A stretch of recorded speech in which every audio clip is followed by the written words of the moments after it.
Today's guest on A Life and a Living is a really fascinating lady. She hails from India. She's got a very interesting backstory that she shares a bit more about in the podcast. Her name is Latha Poonamallee, and she is a lady that has got very many different parts. She is an academic.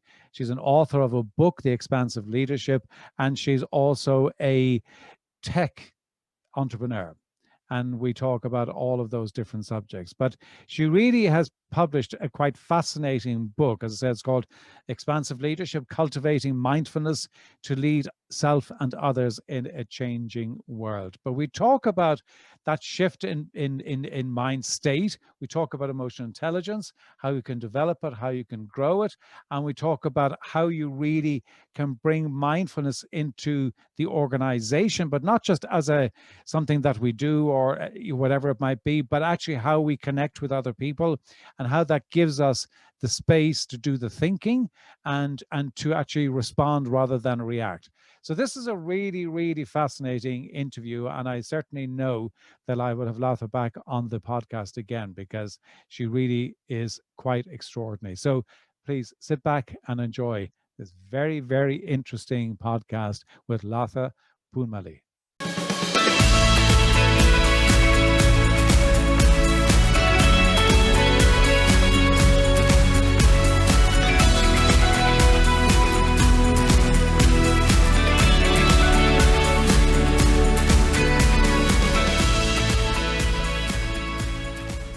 Latha, thank you for being with us today. You're a very interesting combination. You're a combination of an academic, you're an author, and you're a tech entrepreneur. You're the professor in the New School in New York City.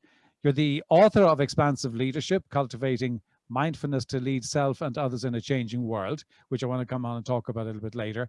But you also co-founded a neuroscience AI venture that brings affordable and accessible brain health tools to underserved markets.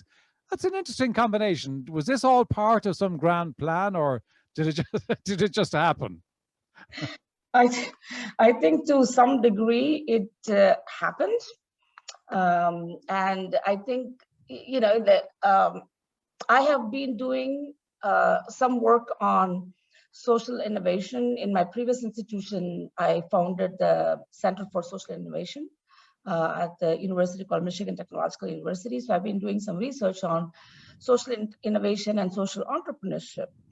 And when this opportunity, and I have been entrepreneurial in a nonprofit and community-based work. And so when this opportunity came up, that I was teaching students to be social entrepreneurs, I was researching social entrepreneurship, and in conversation with my co-founder and partner, we came up with this idea. And so I was like, okay, you know what? I got to do something that I'm telling other people to do, and experience that. And so it's been a really great ride. And in terms of my book, is fairly closely allied to my research area, and what I have been teaching and engaging in leadership development in different contexts in organizations, community activist groups, and things like that.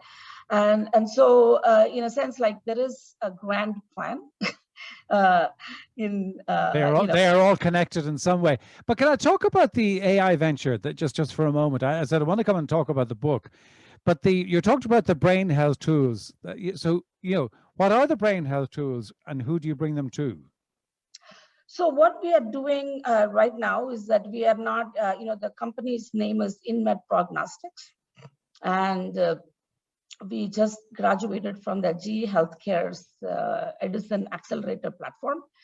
And so what we do is we provide AI-based quantification and pattern recognition for, without, I cannot disclose many details, but I can tell you what we already is out in the public, which is that we take the quantitative, look at MRIs, and we are also working on CT scans for providing kind of a composite reports and indexes to support physicians in providing brain health care. At this point, like there is nowhere in the world actually brain health is looked at from a preventative space in a scientific way, because it's almost always like you go when you have a symptom, whether somebody has a seizure, or like you find, an older member of your family having some cognitive loss and things like that, like your memory loss or whatever. And so my goal at this point, we are not there yet, but my goal is to make brain health a preventative, bring it to a preventative focus. So people take this a little bit more seriously. And also because I think it's, in a way, it's a last frontier in the research right now in terms of the brain health. So that's kind of where we are, and we provide. And is that in the space of the work around Alzheimer's and Parkinson's, or is it very different? We do actually. We provide reports for Alzheimer's, dementia, Parkinson's, and epilepsy at this point, and we are developing for a stroke and traumatic brain injury. Because it's still very much an area where there's not an awful lot known, isn't it? And also there is the other place that we are hoping that we will be helpful is that actually in supporting clinical trials in this area. Like, for instance, like there is not a single Alzheimer's drug that's actually passed through any regulatory authority. Partly because, identifying the right patients and developing the right biomarkers to track the efficacy of the drug is a real challenge. And we are hoping that our platform, with its capabilities, can also provide some surrogate kind of an endpoints through digital biomarkers, which is much more like quantified rather than like subjective. For instance, like take Parkinson's gait, right? People can only look at the gait and say, okay, you are improving or you're not improving. But we are saying that, look, give us other kinds of data that we can actually provide a quantified way of doing it, removing a great degree of subjectivity and improving, hopefully, the efficacy of the trials. Well, I tell you, it's fantastic work, and I wish you well with that. It's quite extraordinary, and certainly I can only imagine that the joy that people would have if there is a breakthrough in that space and we get into preventative space, it was just amazing. Can I move on to your book? The book is called Expansive Leadership, Cultivating Mindfulness to Lead Self and Others in a Changing World, and it's a 28-day program. In terms of kind of a leadership book, I mean, there's no shortage, let's be honest, there's no shortage of leadership books that get published. I'm just interested in why this book and why now?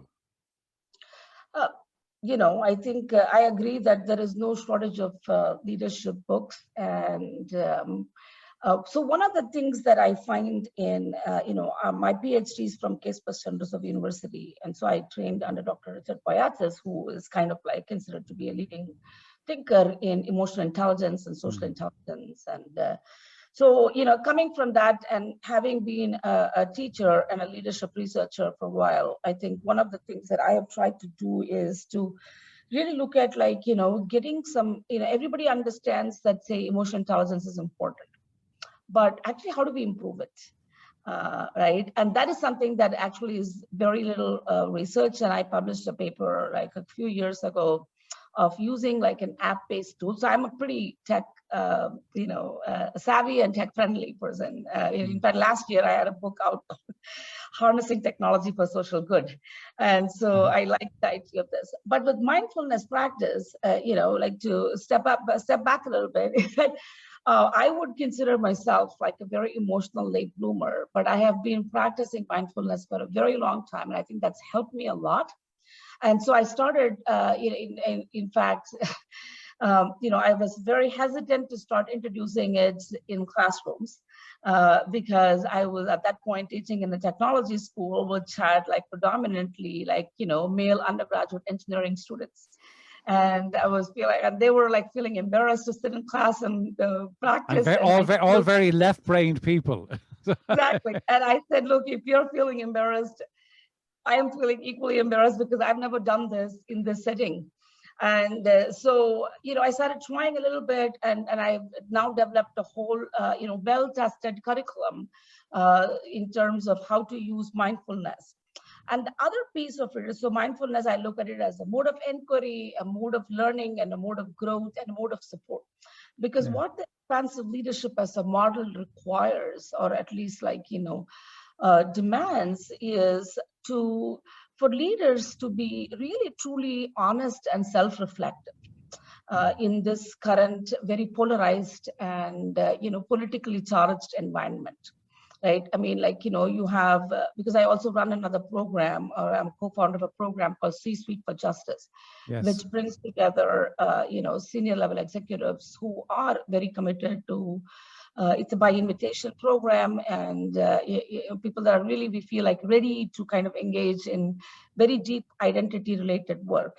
And, so I've been working on this identity and mental models for a long time, because a lot of leadership work has been happening in the behavioral front, that how to behave in a certain way so that you come across in a certain way, that you come across as emotionally intelligent and you demonstrate the competencies. But my point is that, I think you need to shift people's mental models to somewhat more expansive, which is, where how we define ourselves in relationship to people around. And the other piece is, I think that, when we are going through these kind of deep identity work, which challenges our own perspective of who we are and how we operate in the world. Because I think most people, including CEOs, don't think of themselves as bad people. They don't see themselves as like, that here I'm going to go wreak damage on all those communities or people. And this is from a person that has worked in community organizations and supported community organizations for like most of my career. But the idea is then, if you are asking them to do that kind of a self-challenging work, they also need capacity to do that and feel strong and safe and resilient enough to deal with the fallout of such examination. And so, which is where I combine this moving the mental models with like a scaffold or an infrastructure using mindfulness practice, because then that provides you certain degree of self resilience and inner resources to kind of, and also forgive yourself. Because if I have been participant in a racist or a classist or whatever, ableist or whatever way that I'm kind of asked to change, then I need also the ability and if I'm seriously engaging in it, then I need to be able to actually also forgive myself and extend compassion to myself. And it's for the other person too, because I always ask, I use, the book has like I use a counterfactual thought experiment, like, okay, whatever is your core identity, right? What if you are not that? I ask myself, like, what if, because I grew up in a post-colonial India, my parents were born in an India that was enslaved. So it's not like a long time back, even if it feels like that, right? It's very recent history when you think about it. And then I sometimes like understanding systemics is one thing, that yes, systemically there is imperialism, colonialism, capitalism, slavery, all those things that, have kind of been antecedents to where we are as a world today. But interpersonally, it's a bit different, right? It means like I need to then ask myself, like, if I were born there, who might I have been? I have no idea, right? And I think that allows us to also extend a little bit of empathy and compassion to others instead of just demonizing. So to me, that's another thing, like, I like the middle path of like having some equanimity, some measure of perspective and understanding that, look, we are all not that different. Yes, yeah, fundamentally, yeah. Can I just unpick that a little bit and just go back? Because you talked about it, and I would absolutely agree with you and everything that has been said about emotional intelligence, how important and critical it is for leaders and for people in senior positions. I'm just interested in, you touched on it there, but I want to just go back to it. It's just, how do you develop? I mean, is your emotional intelligence presumably, is like any, is not a static thing. How do you actually develop your emotional intelligence? So you actually, you can go and you can get a sense of where you are, get assessed for that, and say, okay, well, that's where I am, and these are the areas in which I need to grow. How do you intentionally develop your emotional intelligence? Obviously, this book takes a very contemplative approach to it. Right, and that continuous and regular practice of mindfulness increases self-awareness, which is very crucial for emotional intelligence. and it increases self-regulation. And so I connected to the, Daniel Kahneman System 1 and System 2 thinking, which is that our brain makes fast decisions versus slow decisions. Yeah. And so when you start actually doing the mindfulness practice, and it doesn't mean that I never make mistakes, like you can ask my husband and my son. The thing is but the idea is that, consistent practice allows you to move from reaction to response, that you can actually step back for a moment. That's very essential for emotional self-regulation. And so between the emotional self-awareness, because you're paying attention to what's going on within you, without judging, without squashing, without trying to do anything, and just observing with a little bit of curiosity and kindness. So I have a whole chapter on that. And looking at, can I, do the emotions control me? Do I control the emotions? It is not suppressing the emotions as much as identifying them, understanding them, and cultivating the capacity to move from reacting to responding. So you take that one moment, and I think that's a very empowering practice, just to have this ability to step back and reflect in a very quick way. And I think mindfulness definitely helps. And a lot of contemplative practice, there are studies that, actually reading helps you develop empathy, for example. Right. And I really do think that a lot of the book has a lot of exercises and journals and things that I've used with different audience, from undergrads to executive audience, using these things. So kind of what you pay attention to grows. And if you deliberately pay attention, and mindfulness is a very deliberate, intentional practice, right? And so practice, and it could be art that you're very deliberately, intentionally cultivating. So I think the diligence become crucial in my perspective. And I mean, you call it a practice, and that's very very apt way of describing it, because it is a practice. But for somebody starting out, I mean, you refer to what you call kind of slightly derogatory way, the Mac mindfulness, that you actually hear and an awful lot talked about. But for you, what do you see as being mindfulness, and how do you develop the practice of mindfulness? Yeah, no, I think, mindfulness is, it's not just a derogatory term as much as it's actually been a stream of literature in the mindfulness, study of mindfulness. Because a lot of mindfulness, it's a very interesting thing, right? Because mindfulness came out of spiritual traditions. Yes. And, but it's been adopted in a secular way. And that is I'm totally comfortable with that. And I think it's an important way to reach everybody. And, but at the same time, when you remove any moral imperative from the practice, right? And when you remove the communal origin from the practice, when you remove, and I talk about it in a different context, I think maybe I've referred to it in the book. Time magazine had 2 covers on mindfulness revolution, and they are spaced by a decade, 10 years. Both have white blonde women on the cover, and it's as if they own mindfulness.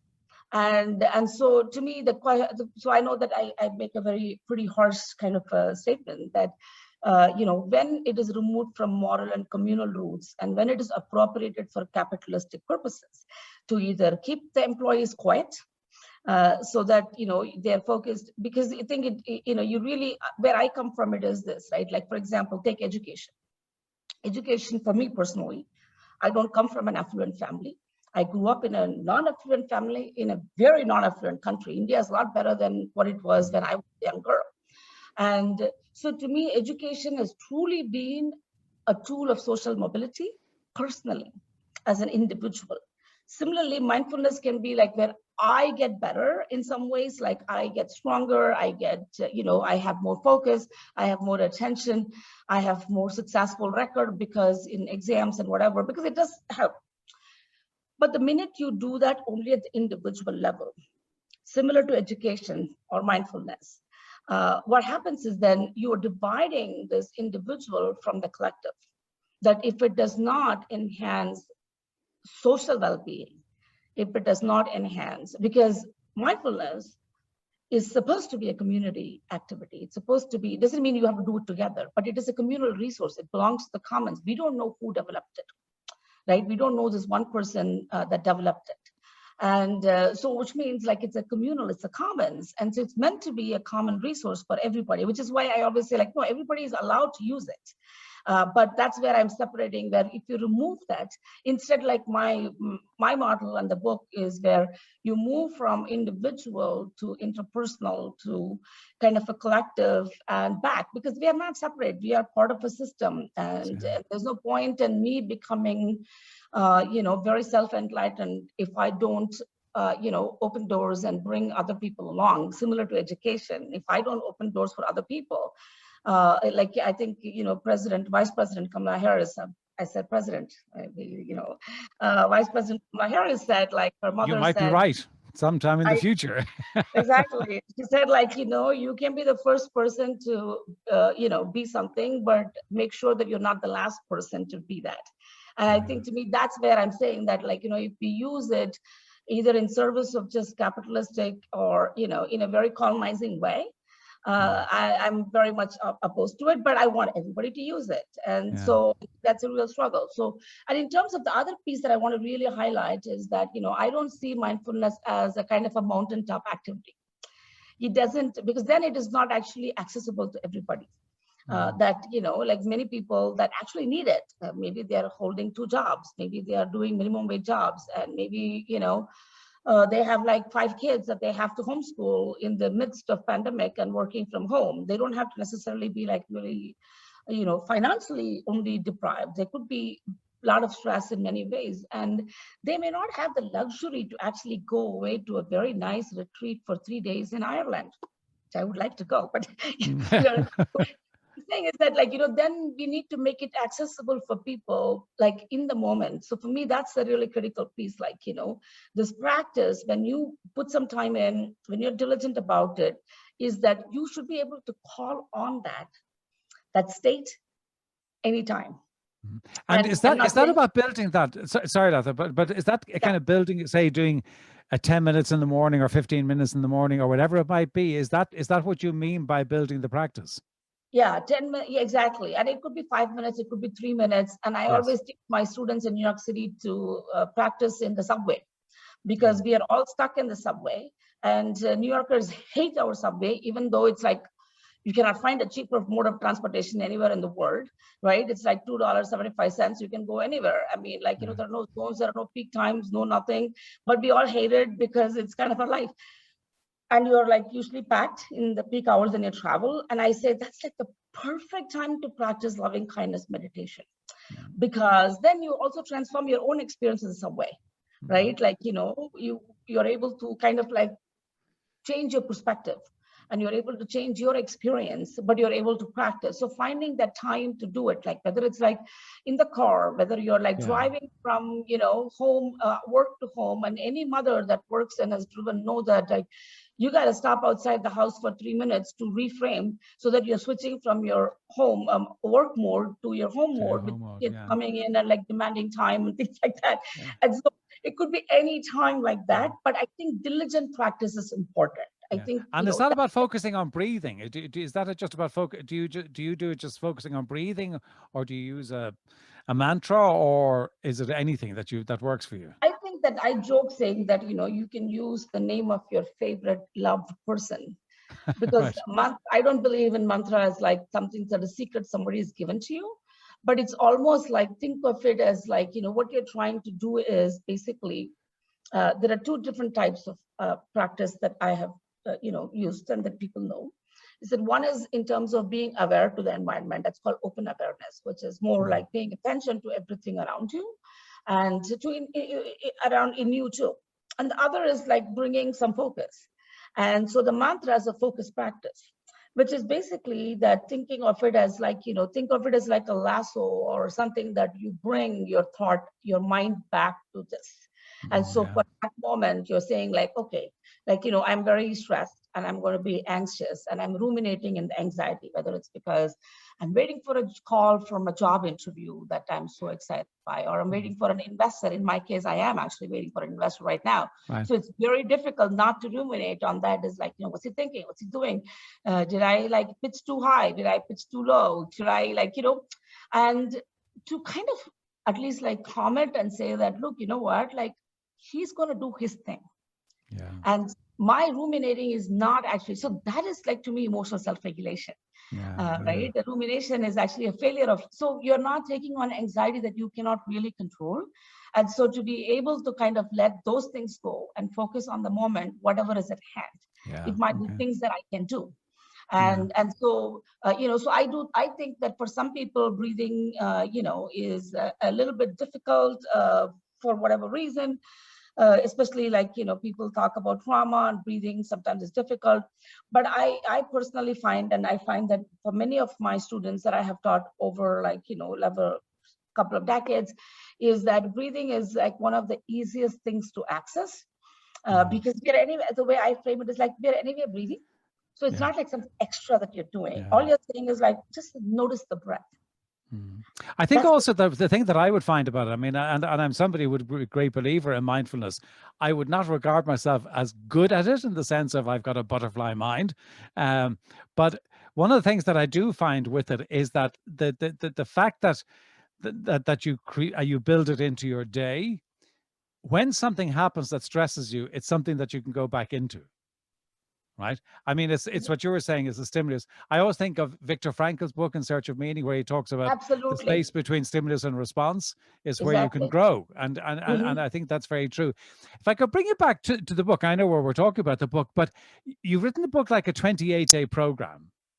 Can you maybe just give a kind of a very high level what that 28-day program looks like? Yeah, and I must say that, like, I don't want to come across as like a silver bullet of 28 days. Sure. But I really like a good structure, right? And so in the 28-day program, what I have, constructed is week one are all about, so the 28-day program provides you with two different kinds of journeys. One is at, going deeper in your own self and exploring different types of practices. And so, because I think one thing I find is like people relate to different things. And some people, like, for instance, like I've taught like body scan and it's in the book. And some of my students just love it. And ones that took me 20 years back and they still use my MP3 to go to sleep because they feel like that's like really helping them. And whereas some people respond well to other things. So one is that, so you kind of dig deeper. And the other piece is, and in that, like, I use them to go through what is called the intentional change theory, which is like my Professor Boyatzis' model, which is like you're going through what is called an ideal self, which is who am I? Who do I want to be? What is my best self? And then you look at like, where am I really now in the real self, and looking at the gaps and, trying to. And the other piece is that the other journey you go through is from, you go through different levels of identity. So I talk a lot about different types of identity, like embodied identity, like we live in our bodies, embedded identity, we are embedded in physical, social, cultural, religious, and whatever environments that we are embedded in, right? And then I talk about moral identity. So, how important being moral is to our sense of identity. For many people, it may not be like, it's not like I'm not saying they're not moral people, but that's not how they find themselves. And so what the 4 weeks does is the week one goes through a lot of individual level, like a self-identity, personal identity, answering the who am I question. Week 2 goes into interpersonal identity. Who am I in relationships? Right, in interpersonal relationships. And week 3 goes to what I call tribal identity. Who am I when I'm affiliated with a particular organization? It could be my tribe in terms of like where I come from. It could be my tribe in terms of what sports team I support. It could be my tribe in terms of what university that I went to and the alumni have the kind of connection. And so we explored that, and a lot of organizational theory work, or organizational development work, actually happens in this setting. That we developed this kind of mechanisms for employees to have the psychological safety, emotional attachment, Yeah. organizational citizenship behaviors. All those things happen in this level. And the fourth level, what I call is the universal or the interdependent self, where we explore our relationship with our identity with the whole universe. What am I in relationship to the world at large? Because tribal identities are by nature divisive, right? It's if I'm a in a sense, if I'm belonging to a certain country, then I am better or worse than you. Or if I am, because by the very nature, it is an in-group, out-group mechanism. And my, humble submission is that, look, we actually can move beyond that. And not consistently, because we are human. We are, drawn to tribal identities, because that's how we've survived this long on the planet, by sticking to our tribe and protecting and being protected. But now I think I genuinely believe that despite everything else that's going on, that we have never been less tribal and more global as the planet, as a world. That despite a lot of contraindications, that, personal donations are very high. We all, you are so worried about India, for instance. It doesn't have to matter to you, other than okay, maybe you want to make me feel better in this conversation. But there was genuine care and concern, and right. So I think, we are really poised to do that. And so that's the 4 weeks that go. So moving from a kind of individual to structural. Very interesting.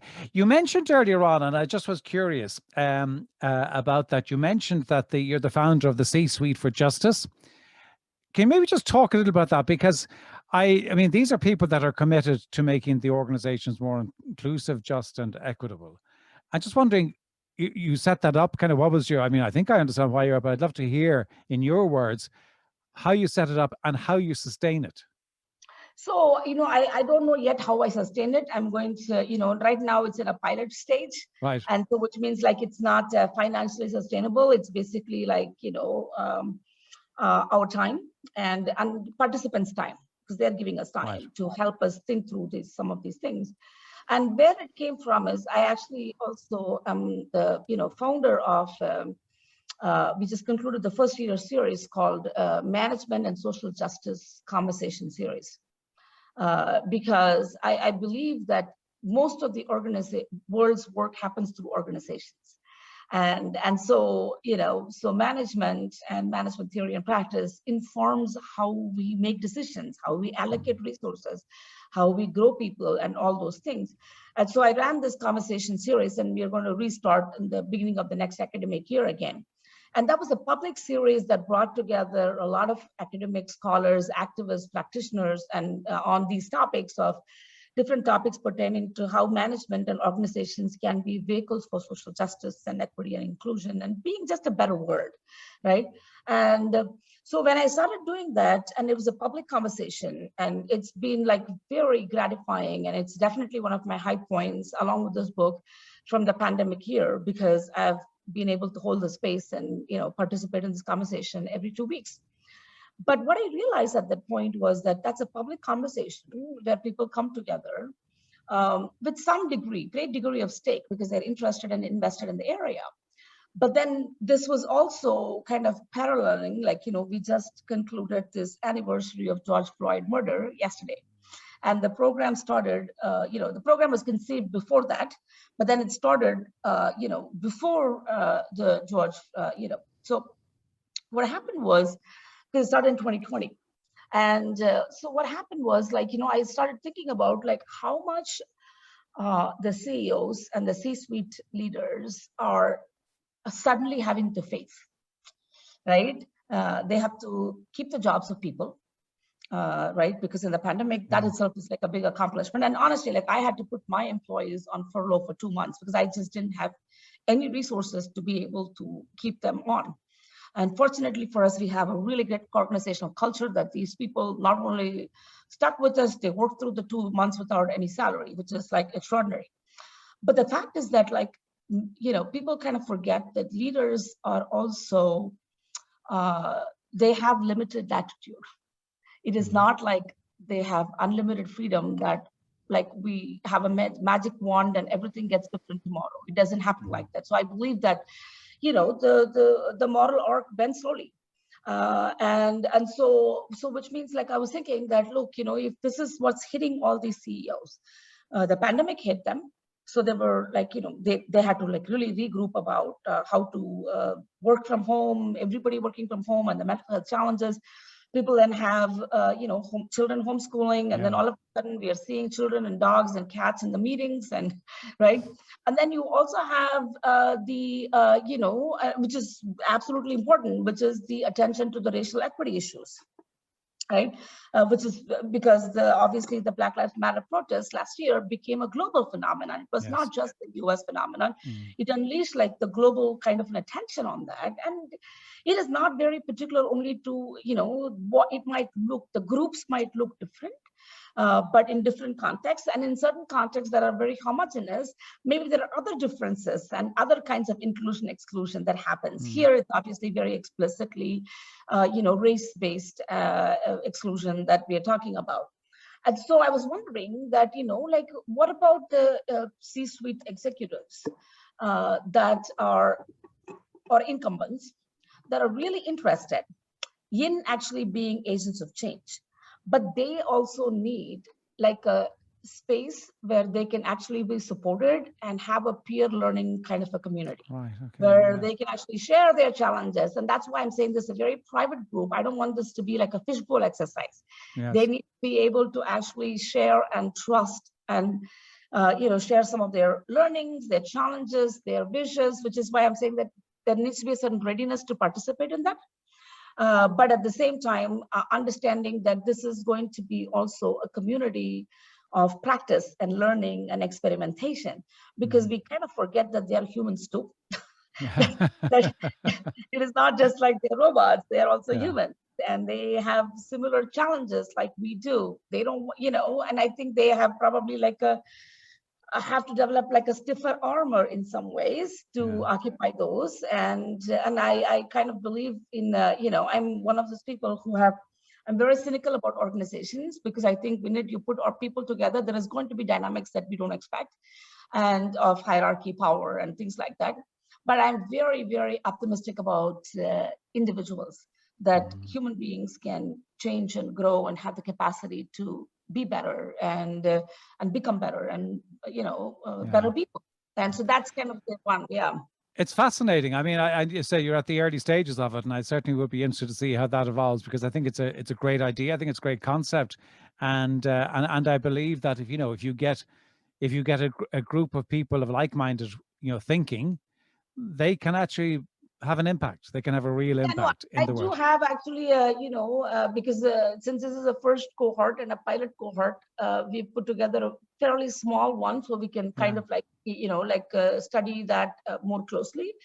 But I have that's a surprise, like, since it was by invitation, and I had like, select people that I asked, and they've all been very excited to be part of it. And I think that's a great sign that absolutely. Latha, before we wrap up, and I have taken up much more of your time than I said I would, but this has been fascinating. Two questions that I'm always curious about. One is a book other than your own that you have read and that's had an impact upon you. Just interested in what that book might be. Yeah, no, I think, my undergraduate degree is actually in literature. So I really do love books. So I have like, plenty that have influenced me. And especially, like I said, like the way, the restricted surroundings that I grew up in as a girl in a very patriarchal, traditional extended family system and a culture. Books were definitely for me, to imagine different worlds and to, just even envision something different, because I didn't see anything different around me. And I'm very different from the rest of my family, I can tell you that.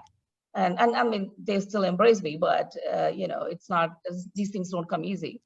But in recent times, like, I've really, I'm just trying to pick one, which is like, I love this book called The Cloister Walk. It's by a poet named Kathleen Norris. And I really like, because I have always had this interest in this contemplative space. So in fact, one of the things I said was, before I went to my PhD and academic career, I had a corporate career. And when people were asking, like, how do you make the decision? I'm like, I really wanted a contemplative life. I wanted a life where I can slow down a little bit and think about some things. I don't mean like I don't do things, but I really wanted a reflective kind of a space. And The Cloister Walk is one of those books that really excited me about, because Kathleen Norris, who's, she actually went and spent some time in a monastery. I joke saying that I'm always torn between my monastic and my mothering impulse. I like nurturing. I like, helping people as a faculty professor. Like, I really love seeing people grow. And as a mother, obviously, so I really, these are two warring impulses. And Kathleen actually went into a monastery and spent some time. And she writes about this experience. And again, like, I'm not a Christian. I'm not like, I was raised Hindu, but I don't consider myself religious at all. And, and so it was a very fascinating kind of like an alternate life thing for me to read that book and draw on that, so that's definitely like been a book that I'm fascinated. I mean, I too am fascinated by books, and I've been fortunate that I've been exposed to them all my life. But I mean, I love. But that's not one that I've come across. So that's great. I love coming across books that I haven't come across before. So that definitely gets added to the list. Second question that I ask, I'm curious about, is daily rituals. I mean, clearly mindfulness, but what are your daily rituals? So what I do is I actually, I do wake up and I start my day with a short mindfulness practice, and then I do some yoga, and then I actually, like, the first thing I do is I call my mother. Right, lovely. Fantastic. That's my daily ritual. Like, I start my day with a call to my mother, and that's a very hard one, kind of a relationship. Right. And mothers and daughters. Absolutely. And That has its own has its own dynamic, as they say, and it's so true. It's different in different circumstances, but but that is the one common thing that that it does have, is that the dynamic can exactly. be So a challenge. so definitely that's kind of my daily ritual. That's fantastic. That's brilliant. Latha, this has been amazing. It really has been fantastic. Thank you so much. It's been fascinating. We could go on talking, but I have gone way beyond the time I said I would take out of your schedule. So I really want to appreciate it. The book is available in Amazon and all other places. I mean, I know it's available on Amazon. I presume it's available on other online stores as well. Yes, and it's also available on the publisher's website. The publishers are like Routledge. Yes. So Okay. if you Google it, I'm sure you'll find the book. And if it's okay, I can say that, there is a code if you want on the publisher's website for a discount. Because this is a little bit of pricey because it's an academic publisher. And that's kind of one of my regrets, that it's too expensive for many people to buy. So it's a 20% discount code called FLY10, FLY10. And the publisher ships for free all over the world. And the Kindle book is actually currently available on Amazon for a really good price too. They've offered a discount. Fantastic. Well, I highly recommend it. It's certainly you've given people a great sense of what's in that. I think it's a wonderful piece of work that you've done, and we'll put all of that in the show notes. But Latha, thank you so much indeed for being with us today. It's been a real honor. Oh, I appreciate having me. Thank you very much. It was such a pleasure to meet you and talk to you. Thank you. Okay, bye. Take care.